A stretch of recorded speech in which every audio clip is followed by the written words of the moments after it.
Hello and welcome back to my channel. On this episode of Unwhitewashed History, we are going to have the conversation about the Middle Passage, the transatlantic slave trade, and the brutality of what happened from the ships all the way into the Americas, which included South America, the Caribbean, and what we know today as the United States. I will be focusing on Ghana, and I will be focusing on Virginia when I reference these things because that's just the easiest standpoint for me. I highly suggest that you look into accounts from slaves and slave ship crew and you read the brutality of it for yourself, because there are some things due to this being YouTube that I will not be able to mention, that I will not be able to talk about or read aloud because it will get the video pulled down. And my goal is to educate and to dismantle the systems of racism, so having my video pulled down would be very counterproductive. So please look into these yourself. This is literally just a basic and a starting off point to show you where to go. Okay, so in Ghana, there are a lot of places like Ghana that had strong forts and castles that captured slaves would be brought to before being loaded onto the ships. And I know that there are going to be a lot of people down in my comment section saying that black people sold black people to other black people and then were sold to the Europeans and it's not our fault, which is simply not true in a lot of ways. First off, yes, there were some that were sold as slaves through what we know of as, wars and people that lost in wars. Like an African government or tribe would fight another African government or tribe, and they would take prisoners, and then they would sell them to slaveholders. The thing is, white Europeans encouraged wars, helped fund it so that they could get those people, and they could then do what we're about to talk about.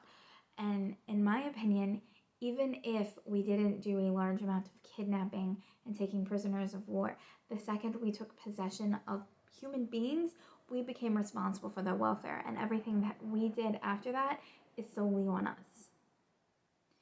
So from the moment we took quote-unquote possession, that history belongs to us, and we have to own it. Alright, so it would often start in places like Ghana, and they would leave these strongholds and castles and be loaded onto ships in these shackles. And these shackles were specifically designed to cause as much pain in movement in someone's feet so that they wouldn't try to move around, they wouldn't try to resist, and they were excruciating. Slave accounts talk about how excruciating the pain was in their feet, and they were loaded below deck in often tight and cramped quarters that were disease-ridden. The quote-unquote smell was atrocious because it had blood, bile, and excrement everywhere. Inhumane conditions.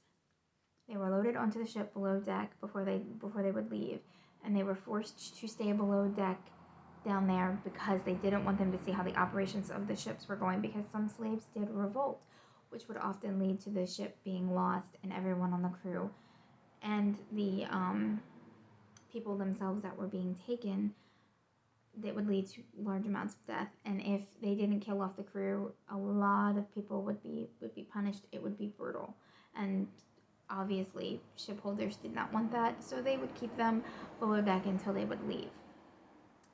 They would then bring them out, weather permitting, 8 hours a day, where they would force them to dance and move around as a form of exercise.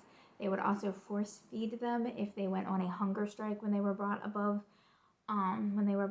because a dead slave doesn't make you any money. So they would force feed them. There was often a insane amount of brutality when it came to assault of women and men. Please go watch my video on buck breaking. That was also common on ships, according to first-hand accounts from slaves and from crew members. Beatings, lashings were also fairly common. Women were assaulted often, which, if resulted in pregnancy, would lead to, really bad things, even though it was only a 6-week journey. And during this time, disease would run absolutely rampant. And because the slaves were insured as property and commodities.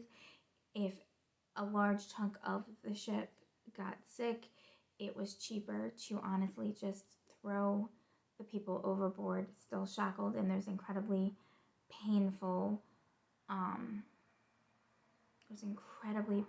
shackles.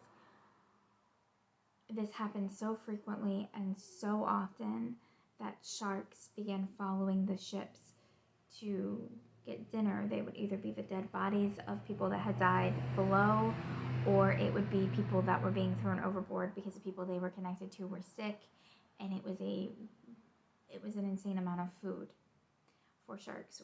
Sharks would follow these ships because they knew that the slave ship people, the owners of the ship, the crew, would throw living human beings overboard to drown and be eaten by sharks. This was a very, very common occurrence. If they survived that 6-week trade, they were then taken to places like Virginia, where there are a lot of first-hand accounts of where they would be taken aboard, or they would be taken off the ship. They would be taken to squares or to a slave person's house that is responsible for selling them. They would be cleaned up. Castor oil would be applied to their bodies, and they would be thrown on the auction block, often naked, where their hair and their teeth and their body were examined for attributes like cattle, like actual human cattle. Were the teeth good to use in dentures? Could you take their hair and stuff it into pillows? You survive with stuff it into people's pillows and bedding. Men were looked at on whether they would make good breeders, which means that their most intimate parts were examined to see if they were developed enough to be good for pairing with someone else and forcing them to have more slaves. This is literally one of the most brutal pieces in American history, and it is often glossed over. The brutality, the inhumanity of the trade ship itself was unimaginable.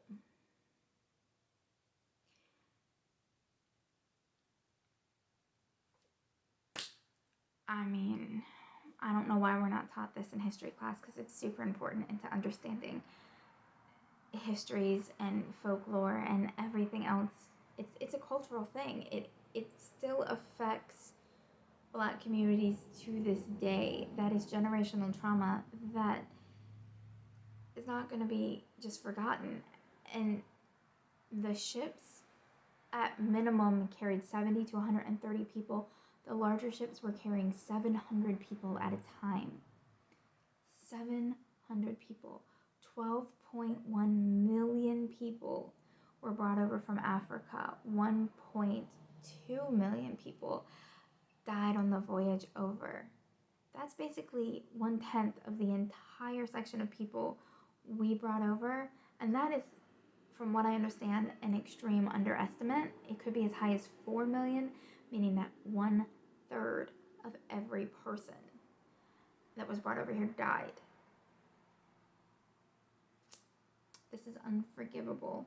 This is a history that we absolutely should be taught in schools, and you should definitely go and read firsthand accounts. It will change the way you look at almost all of it.